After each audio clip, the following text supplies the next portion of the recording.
When I was reborn, Esther Walpole suddenly poured a bowl of hot pot broth on my face. You bitch, is it fun to seduce a married man? As if she were Roger Saxon's legitimate wife. It was dinner time, and the hot pot restaurant was crowded. Ding! Wisnovel reminds you to click the subscribe button in the bottom right corner to read the complete novel. People looked over. So she's the mistress. But that man just called her his wife. If a man is handsome, he can have as many mistresses as he wants. Disgusting, mistresses deserve to die. Esther smirked at me, showing a triumphant provocation in her eyes.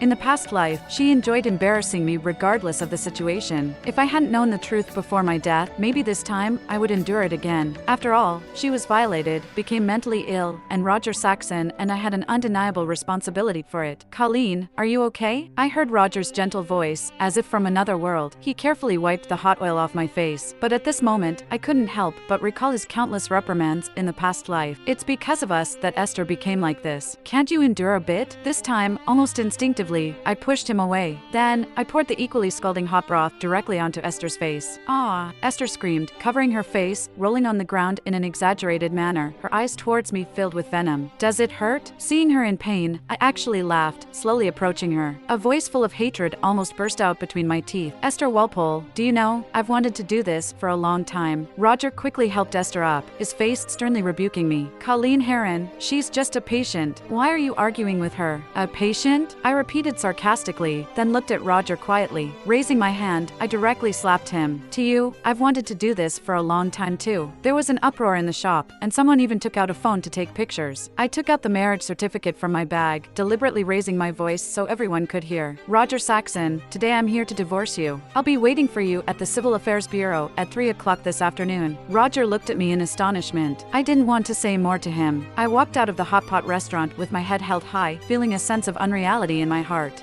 Roger Saxon, Esther Walpole, we grew up in the same orphanage, relying on each other. Until Roger was adopted by the Saxon family, we lost contact. Later, Roger and I met at university and got together. At that time, Esther, who was studying abroad, heard the news and jokingly said to me, "When you get married, be sure to invite me as the bridesmaid." So I never thought that she also liked Roger. It wasn't until the day of the wedding when I accidentally lost my spare ring. Esther helped me get the ring back home, but was dragged into an alley by a few drunken hobos. When she was barely alive and taken to the hospital, she kept calling out Roger's name. The longer she called, the longer Roger remained silent. We canceled our honeymoon and took turns looking after Esther in the hospital. But whenever Esther saw me, she went crazy, smashing things, crying and hiding in Roger's arms. She was like a fragile rabbit, unable to withstand any disturbance. Finally, Roger rubbed his brow and said, "Colleen, it's our fault towards her. She only believes me now. Can you stay away from her in the future?" Since then, the balance in his heart shifted completely towards someone else. Whenever Esther spoke, he would unconditionally choose Esther over me. After work every day, he always went to Esther's house first, only coming back late at night, sometimes even staying out all night. What could I say? I felt guilty too, unable to say anything, not even qualified to speak. In my past life, after the hot pot restaurant incident, Roger didn't see Esther for a long time. This continued until my birthday that day. Roger promised me that he wouldn't go anywhere today and would celebrate with me. Then, Esther called. I didn't know what had happened. I just watched the increasing anxiety in Roger's eyes. He grabbed his coat and ran out. Almost instinctively, I grabbed his wrist. "Today is my birthday, you promised." Roger seemed fierce and disappointed, looking at me. "Colleen, if you experienced everything Esther went through, you wouldn't say such frivolous words." Unexpectedly, his words came true. Shortly after Roger left, several men broke into the house. I immediately hid in the bedroom and called the police. Just after calling the police, the men used a key to open the bedroom door. How did they have a key to my bedroom? Without time to think, they pinned me to the ground and tore my clothes recklessly. In the chaos, I found the opportunity to call Roger. I knew he was with Esther. Esther's house was very close, as long as he could come over sooner. But all I heard was his cold and impatient voice. "Can't you understand anything? Esther is afraid of thunder. I can't leave her alone." So, he left me alone because she was afraid of thunder. I could only force a bitter smile, and the phone was rudely snatched away and hung up by the thugs. "You whore." I heard an angry curse. In the last moment of my life, I told myself, if I could start over, I would definitely stay away from them. After I died, my soul left my body. I unexpectedly drifted to Esther's house. I saw Esther timidly grabbing Roger's arm, like holding onto a life-saving straw. "Are you leaving?" Roger put down his phone, touched her forehead, and said softly, "I'll wait until you fall asleep." A hint of panic flashed in Esther's eyes as she suddenly pulled his shirt and kissed his his lips. Roger pushed her away directly. Esther, I am married. Listening carefully, one could sense a hint of displeasure. Tears shimmered in Esther's eyes, along with a strong sense of unwillingness. If she hadn't lost the ring back then, how could I have ended up in that situation? Roger Saxon, you promised to make amends for her on my behalf. As long as it doesn't go too far, you said you were willing to do anything else, didn't you? Roger's expression stiffened, and finally, he closed his eyes in a compromising manner, allowing Esther to kiss him again. He even reached out a hand, skillfully placed it on Esther's waist, preventing her from falling. As if such a scene had played out 1,000 times, 10,000 times. I watched him gradually become emotional, his eyes showing a hint of desire, even uncontrollably grabbing the back of Esther's head, deepening the kiss. A severe sense of nausea churned in my stomach, and I began to retch continuously. The thunder stopped, but Esther still didn't dare to sleep alone, so Roger stayed to accompany her. He called me many times, but I didn't answer, and his face gradually darkened. Is Colleen angry? Esther asked. Roger's face turned cold, but he didn't say anything. In the middle of the night, after he fell asleep, I saw Esther cautiously get up to the balcony to make a call. Is everything taken care of? What? She's dead? Esther's face turned pale. I told you to just have sex with her, record a video to threaten her. That's it, you useless sponge. Forget it. I can't believe I trusted you all again. I asked you to pretend to violate me back then, but I didn't expect you guys to. It's over. Everything is over now. It turned out that the thugs were hired by Esther. Even the violation incident in the beginning was a play directed by her. After I died, perhaps out of fear, Esther bought a plane ticket to lay low in another city, but she was caught by the police at the airport. The one who reported her was a tall man. He looked somewhat familiar to me, but I was certain it wasn't Roger Saxon. I tried hard to see the man's face clearly but lost consciousness. When I woke up again, I had been reborn. I had not been away from the hot pot restaurant for long when a call from Roger came in. Colleen, I don't agree to a divorce. Where are you now? I held my phone, about to speak, when a car slowly pulled up beside me. The window rolled down, revealing a stern face. It gradually overlapped with the face of the man who had reported Esther in a past life. Lance Saxon? Lance gestured for me to get in the car. On the other end of the phone, Roger must have heard. His voice turned cold. Colleen, why are you with Lance Saxon? I hung up the phone directly. Roger sent me several messages, probably saying that he definitely wouldn't go to the Civil Affairs Bureau today and wanted to talk to me properly. And he warned me not to get too close to Lance. I couldn't help but laugh at his words. Lance is the eldest son of the Saxon family, with a cold personality and distant relationship with the family. Roger is quite afraid of this uncle. In recent years, Lance has been in the entertainment industry and has shown no interest in the family business. But this year, he suddenly withdrew from the entertainment industry, showing a tendency to compete for the family property with Roger. It seemed to be during the time when Roger had repeatedly left me to go see Esther right after we got married. Before I could ask the man in front of me how he ended up here, I heard him say, "I'll take you to the hospital." His gaze fell on my face. Does it hurt? I was taken aback and subconsciously touched my face. Waking up with a heart full of resentment, I had ignored the pain of being scalded by hot soup. Now, as Lance asked, the pain seemed to come late, and my face and neck burned fiercely. Thank you. I opened the car door and got in. Now that I'm reborn, my own body is the most important, and he meant well, so I didn't need to be so overly dramatic. At the hospital, Lance had the doctor give me a full-body checkup. Luckily, the hot pot soup wasn't too hot, so I had no major injuries. After applying the medicine, I squinted and looked over. I saw Lance standing by the window making a phone call. If you're busy, you can go back to the company first. Thank you for bringing me to the hospital today. I remembered he rarely went back to the old Saxon family mansion, and we had almost never met. I was actually quite surprised by his sudden act of kindness this time. It's okay. He hung up the phone. Then, out of the blue, he asked, "Do you want to divorce Roger Saxon?" I was stunned, realizing that he must have seen what happened at the hot pot restaurant. I nodded. I will see attorney tomorrow. He looked at me silently, not saying anything more. Suddenly feeling uncomfortable under his gaze, I said, "I'm a little thirsty." Only after speaking did I realize I was actually ordering this decisive and serious man to get me some water. He glanced at me and actually went. Standing at the hospital entrance, I felt a myriad of emotions. I happened to see Roger rushing over with Esther in his arms. "Doctor." At that moment when our eyes met, Roger froze. I turned around expressionless. After waiting in the ward for a while and Lance hadn't returned, I was about to message him when there was a commotion at the door. "Colleen." It was Roger. "This afternoon, at the hot pot restaurant, you splashed Esther with hot soup. She thought she was going to be disfigured, got a shock, had a relapse, rushed into the kitchen, and cut her wrist with a kitchen knife. Now she's bleeding heavily, but the hospital's blood bank is low. Your blood type matches hers. Can you, please, help her?" Looking at Roger's anxious eyes and heart, I calmly said, "Her life and death have nothing to do with me. Don't you see? I'm hurt too. Are you still picking a fight with me?" Roger walked over quickly, grabbed my wrist, his voice firm. "Come with me to donate blood." There was a wound on my wrist. Just after applying the medicine, he suddenly pulled it. The piercing pain made me gasp, but he didn't seem seem to notice at all. Roger Saxon, you have no right to force me to do something I don't want to do. Roger's face darkened. Colleen Heron, do you really want me to spell it out for you like that? If you hadn't lost the ring back then, Esther wouldn't have met with an accident. Why would I need to take care of her? If you hadn't suddenly gone crazy in the afternoon, Esther wouldn't have cut her wrist. Everyone should take responsibility for their own mistakes. Roger looked at me coldly. It turned out that in his mind, I had always been the instigator. I tried to suppress the restless emotions surging in my heart and said sarcastically, Roger, you don't have to talk about infidelity so elegantly. Have you forgotten that it was Esther who splashed me first? It was her who went crazy, not me. If Esther is afraid of disfigurement and I deserve to get disfigured, besides, I have a heart condition. Receiving blood transfusions could be life-threatening. But of course, with your noble status, you must have forgotten, right? Your heart has completely leaned towards her. What's the point of deceiving yourself? Roger stood still, his face turning pale, wanting to retort, but unable to. Roger Saxon, if I say that back when Esther was violated, it was all a staged act by her, would you believe it? Think about it. Why didn't she report it to the police at the time? Enough. Roger rudely interrupted me. Colleen, you don't need to come up with such absurd excuses just to evade responsibility, whether you believe it or not. I suddenly pushed him away, took out my phone directly, and called the police, saying someone was coercing me to donate blood. Ignoring Roger's grim face, I calmly gave the police the address of the hospital, then looked up at the man I had loved for many years. Roger Saxon, I'm serious about divorcing you. If you disagree, I will sue. A nurse ran over to inform Roger that spare blood bags had been found. Before leaving, he said, Colleen, what happened today was my fault. But I really only see Esther as a sister. The one I love has always been you. Implicitly, it meant that he would never agree to a divorce no matter what. When Lance came in, Roger had just left. There's no hot water there, so I bought some wonton and porridge from the hospital downstairs. He was explaining to me why he had been away for so long. Naturally, I didn't mind. He probably sensed my unease and suggested that he should return to the company. As I watched him finally leave, I breathed a sigh of relief. Then, I received a message. Lance sent me a business card, a lawyer who specializes in divorce cases, with a good success rate and no losses. Still, I had to politely thank him. Thank you, Uncle Lance. There was silence for a while before a message came. Since you've decided to divorce, there's no need to call me uncle anymore. During the preparation for the divorce lawsuit, I stayed in the hospital to recover. Roger came to see me many times. Speaking softly and sincerely, he promised to send Esther abroad for treatment and not to contact her again. I just coldly instructed the security guard to escort him away. That night, Esther suddenly messaged me. Do you think you've won? Let me tell you, last night, he was drunk and we slept together. Perhaps, I already have his child in my belly. Then she quickly retracted the message. I stared at the screen for a few seconds before calmly replying to her. In the future, remember to take precautions. If you give birth to a child with the same brain atrophy as you, that would be your fault.